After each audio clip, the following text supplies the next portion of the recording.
ಗುಡಿಯ ಕಟ್ಟಿದ ಬಡವನೆದೆಯ ಗುಡಿಯಲ್ಲಿರುವೆ ನಾನು, ಬೆಳೆಯ ನಡುವೆ ರೈತ ಬಸಿದ ಬೆವರಲ್ಲಿರುವೆ ನಾನು.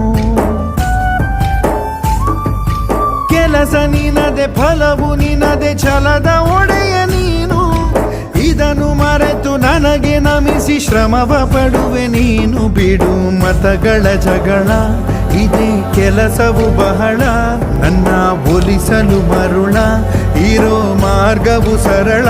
ನನ್ನ ಸೇರಲು ದಾರಿಯು ನೂರು, ಅದಕ್ಕೆ ತಕೆ ಈತ ಕರಾರು. ಅಣುವ